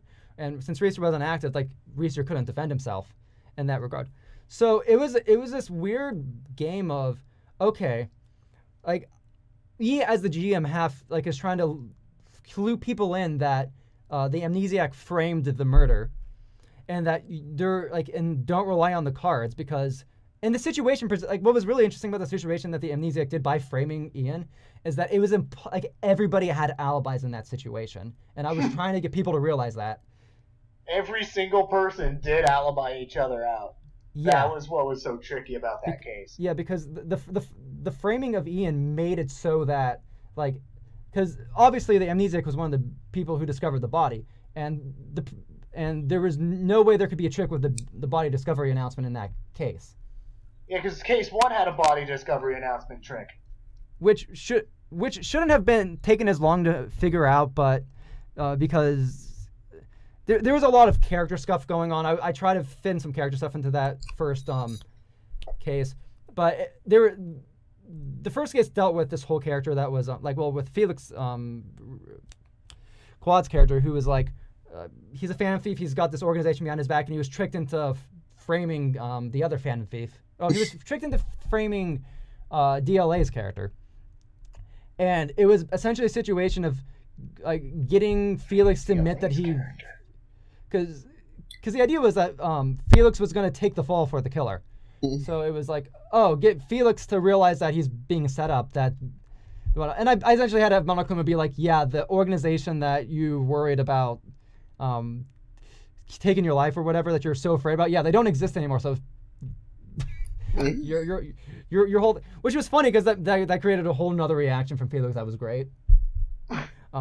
But So Yeah. once people realized that Felix wasn't the killer, once you looked at the body discovery announcement, like, because I worded the body discovery announcement very specifically. You had two characters, like Ian and the Amnesiac, who were right in front of the door, and then I said the third character, who was the killer, who was standing away his back.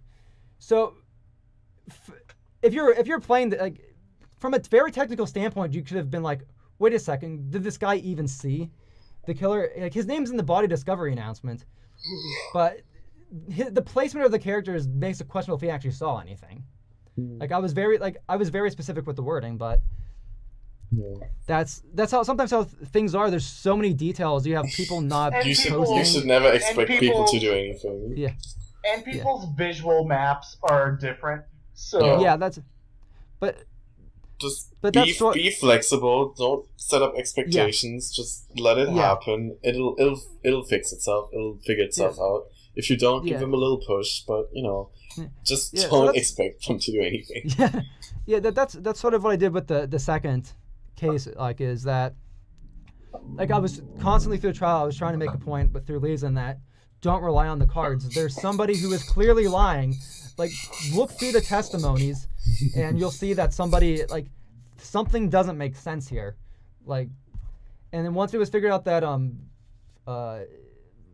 the Amnesiac framed the like tampered with the crime scene, that's where things started moving a bit more smoothly, because it turned out that the Amnesiac was hiding evidence. The evidence was revealed, and once the evidence was revealed, it was basically obvious who the killer was at that point.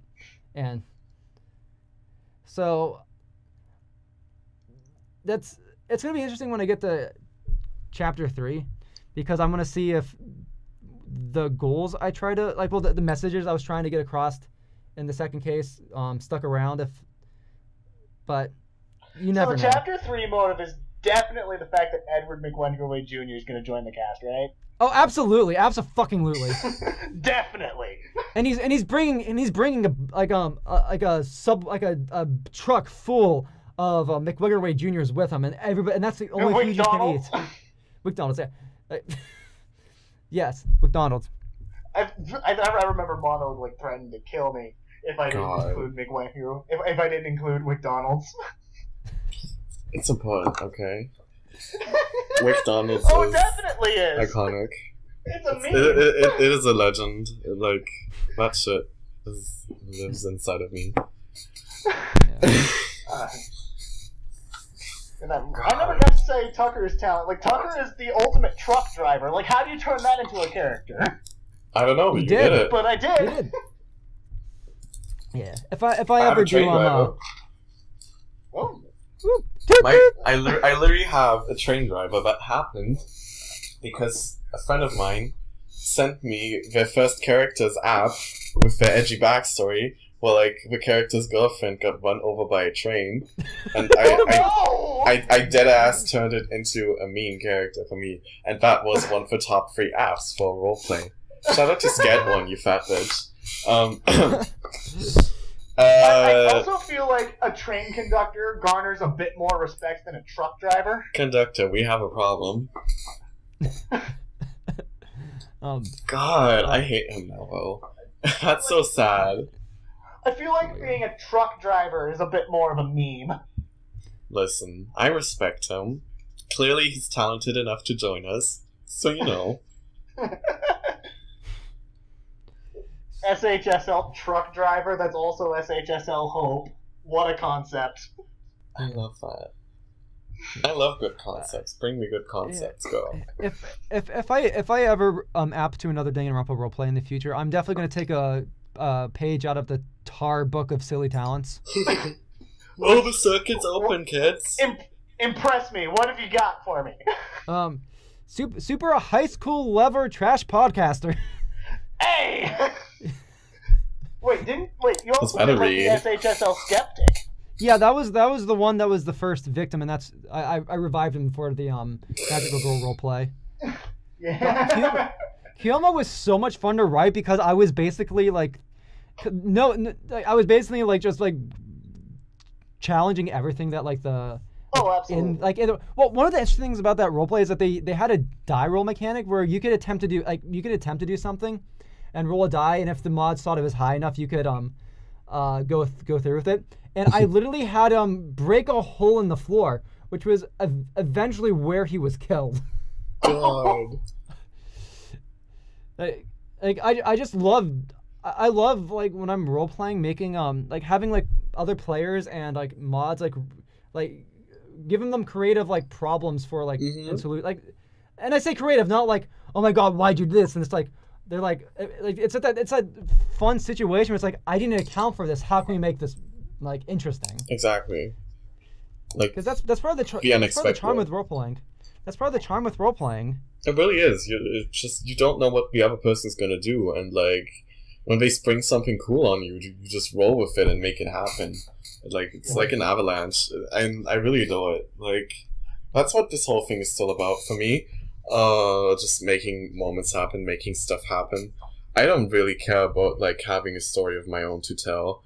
Usually my backstories end up being like explaining why my character is the way he is. I don't really have many secrets to share, whatever, but I do want moments to happen. I write my characters with that I have in mind, that I want things to happen. I want to move things forward. I want to form relationships.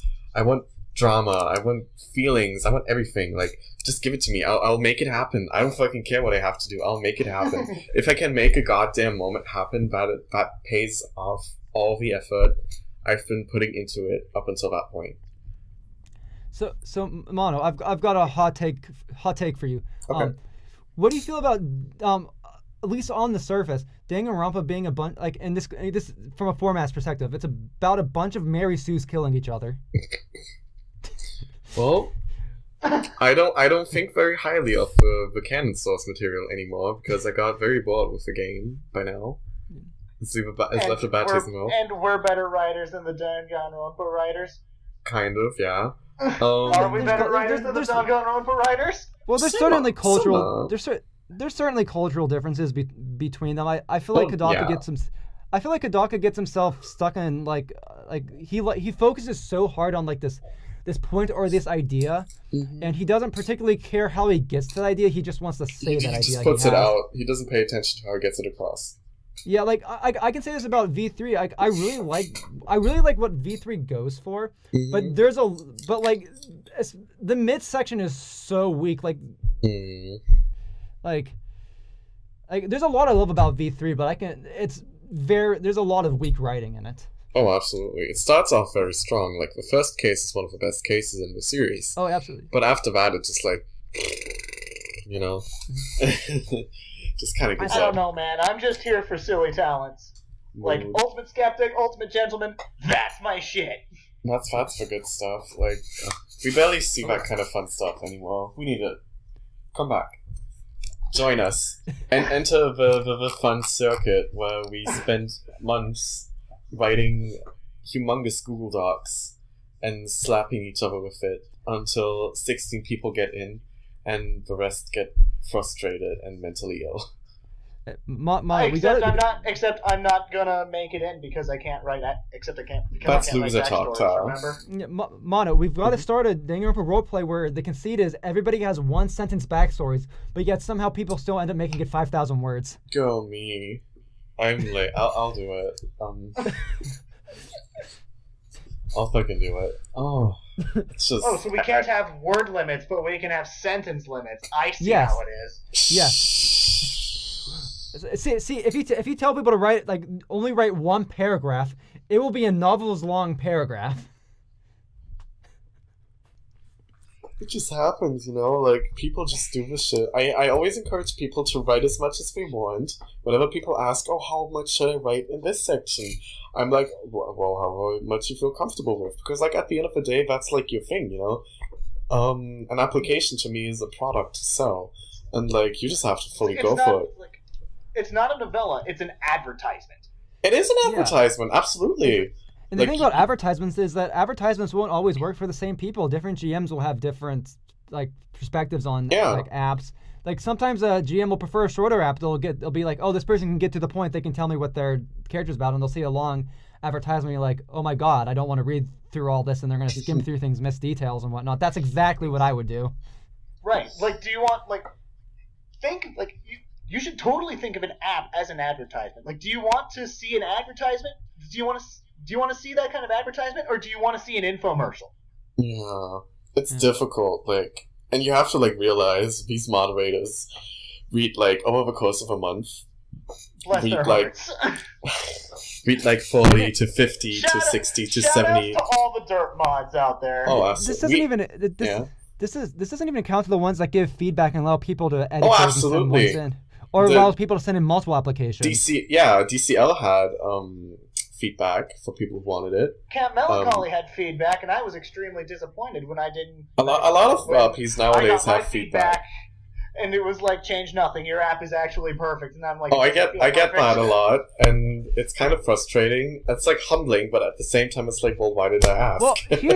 Well, Tar, part of the reason why you didn't get anything back is that I'm not good enough writer to be able to pick out all the flaws in your app.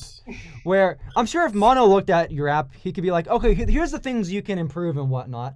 Me, I'm like, it's good enough. Oh, that's gonna be fun. Yeah. Well, the other thing is that you also have to remember that your app, compared to some of the others that were turned in, and I think this also goes to your strength as a writer, is that because you don't have so much fluff and you get to the point very quickly, you never really, like, a lot of the time when I'm giving people feedback, it's like, okay, I don't get why that you made this decision. I don't get why the character's like this. Can you give me some explanation? You have this detail in their backstory. It doesn't really make sense in context of their of the story, or you need a bit more detail here, where because you don't write fluff, there's no real holes in your app to be filled in. Again, I wish I was able to write fluff, because when fluff is done well, it adds such a cool atmosphere to a specific post, and I'm like, damn it, I want to do that. I think fluff has its place in posts. Fluff in apps can be a bit frustrating. Okay, that makes a lot of sense. Yeah, I see what you mean. Like, because I've seen many different writers throughout the time, but I have met my fair share of people that write a lot and say absolutely nothing, and write very few, like write very little, but like it completely gets across what they wanted to say. You know, there's like those people and those people, and I vastly prefer the ones who can get that point across, because like they know what they're doing more than like what the others are doing, because like the other ones are just like, they're like typing up a book or a novel, whatever. Fucking, I'm not gonna read that shit. I've met so many people that just like write a bunch of things, but like I can't be bothered to read it because like it doesn't say anything. It's so meaningless. And then you have these other people that like aren't too short but are like concise. That's the word for it, more rather. Concise is the word for it.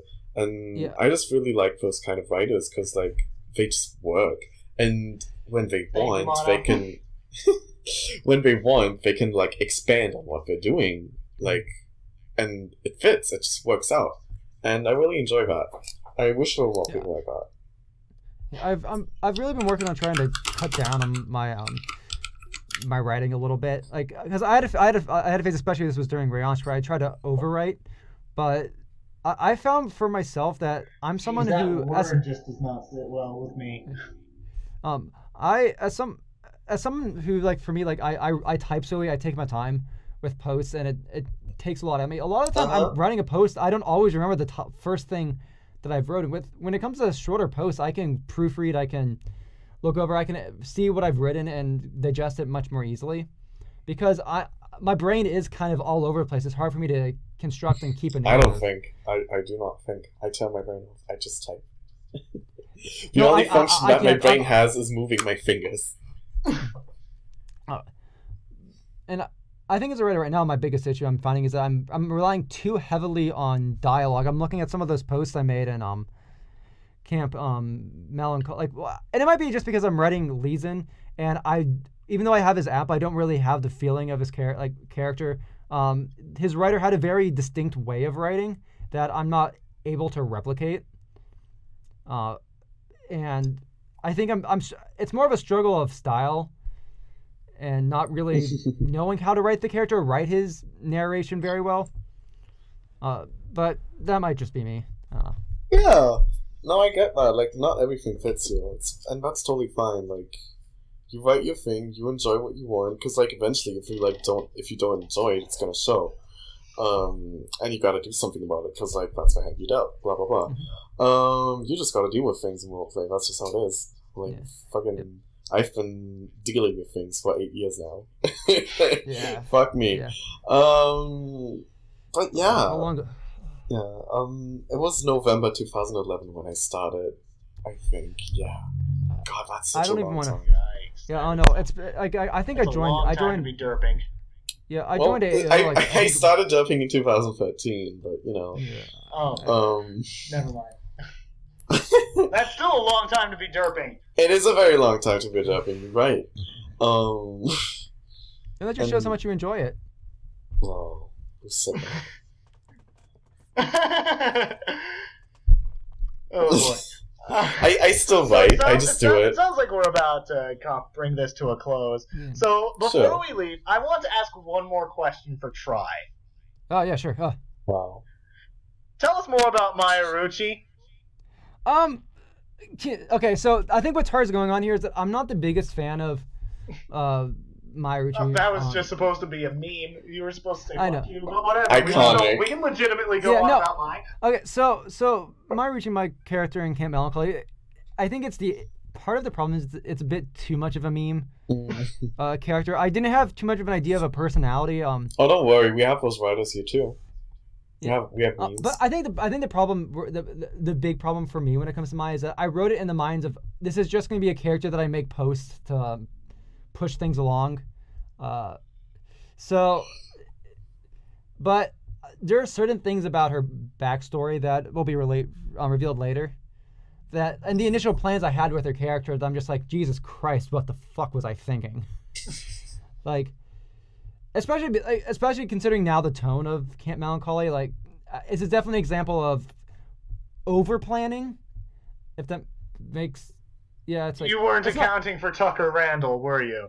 Well, no, it has nothing. It has nothing to do with that. Part of it's like the activity of how active people are, certain detailed things. This isn't the sort of plan that really mattered too much in regards to who was alive or who wasn't. It's more of I just don't think it really works for this roleplay or for the group of people playing the roleplay at this point anymore. And I don't think it really reflects me as a writer anymore either. Well, sometimes that just happens, you know? Like, yeah. You can't really do anything about that. You just have to roll with it. Like, also, like, Mayaruchi's personality changes like every single post I make of her. It really is how it is. Like, that's really a lot what role plays about. I guess part of the thing with Mayaruchi is that she doesn't really she's a sort of person that doesn't really understand human interaction. So the sort of thing I'm going with her is that she doesn't really think about how she acts or interacts with people. She just does whatever. She's just kind of random, and not that makes good writing or consistent writing. There's no real logical flow to how she reacts. I think it's just it's whatever she's feeling in the moment is how she reacts. Like, she doesn't really think about her reactions.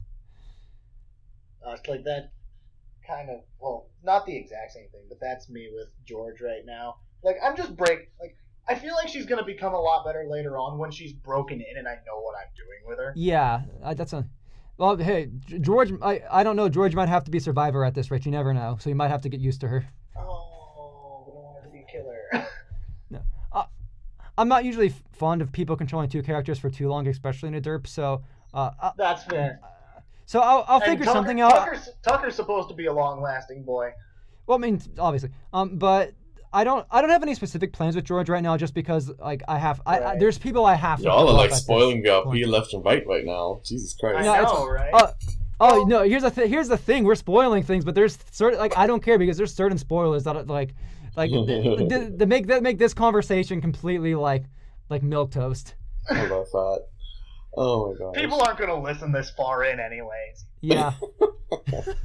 We suck. I know we do.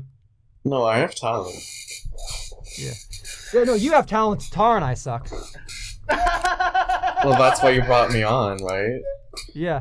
This has probably been our most like chilled, informative podcast ever. And it's on a topic that nobody can relate to. God, fuck. I was a No, mistake. see, but- I'm sorry, guys. No, but see, It's see, over. Tar. The thing is, by having Mono, the uncrowned king of Danganronpa roleplays. Crownless people king, will you na- asshole. The crownless king of Danganronpa roleplays. We are naturally going to get derpers that come in here and listen to us derp for 2 hours. Iconic. Hey! Well, I mean, I could plug, you know. Master. I'll do it. Like, Please do. yeah, I mean, we're trying to get as much credit as we can. I've sunk so low into making a Twitter for this. I'm at Landfill Bros. I love that. Follow us on Twitter. Yeah, actually, Follow us on Twitter. It's just the part where we just like plug everything at the end. Yeah. Of Hey, course. Mono, are you at Stereonian? Yes, that's my other Twitter because my old one died.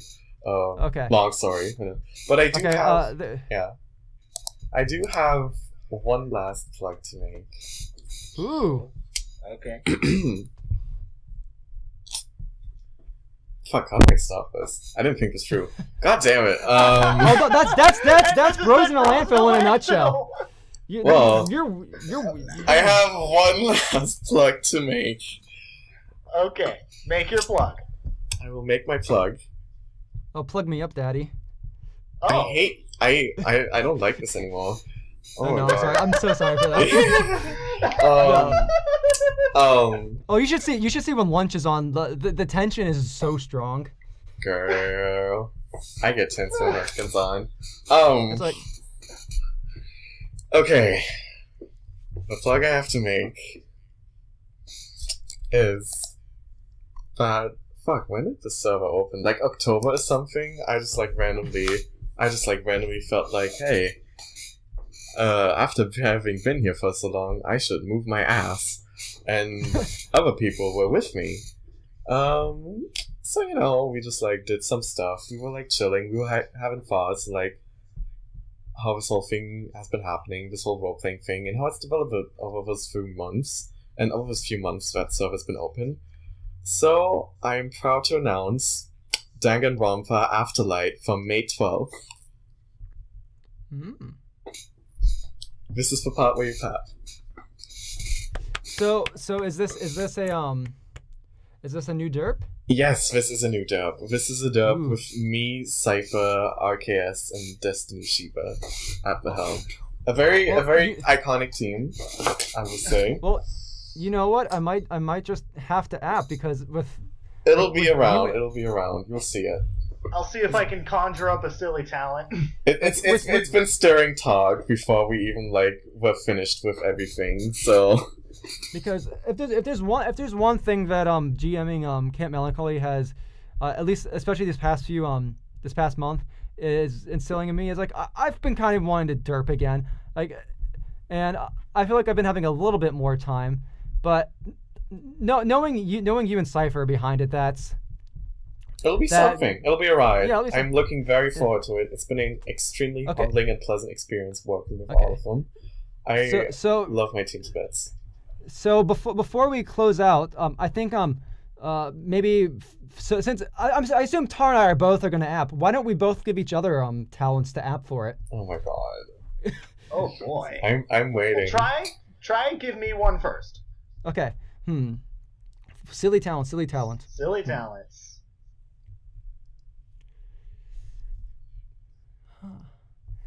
Super high school level mass flagger. Mass flagger. Yeah. You have a character who hates you go online and you get into the middle of political or you like to stir shit with groups that don't that have issues with each other online. You worm your way into with alt accounts on both groups, and you flag people in both groups just to make them hate each other more. you false flag people on both sides to stir shit. I love stirring the pot. Super high school And the level best- pot stir.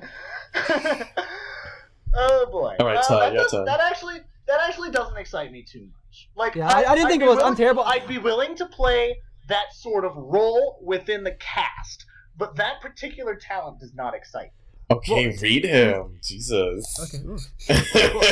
Okay. Fine. T. Super high school level sandwich artist. Oh wait, that's Lunch. Hey! Damn. Dude, Lunch is best sandwich artist, boy. What a man. I actually I don't know if this is like a silly talent, but I actually have a concept for an SHSL botanist. What? What? And then he died. And he then died. He died. Oh, Super okay. high school. I don't want. Super high school. I don't want to get the concept. Well, I want him to be kind of like this, gravely, he's not an old guy, but he looks old, and he's this really gloomy guy, and he has this really absurd fascination with the really deadly plants. I think I'm gonna go with super high school level water purifier. I hate this. He has an obsession with purifying water and making the most pure water. Delete There's a this. cave in South Dakota that's good for that. He's on the hunt for the most pure water, and if he can figure out a way to purify all the water in the world, no one will have to suffer from thirst ever again. But then fish won't live. Yes, exactly. Yes, he's gonna purify the fucking oceans. What does the man have against fish? They pollute the water that humans are meant to drink. It's really made like that sometimes. I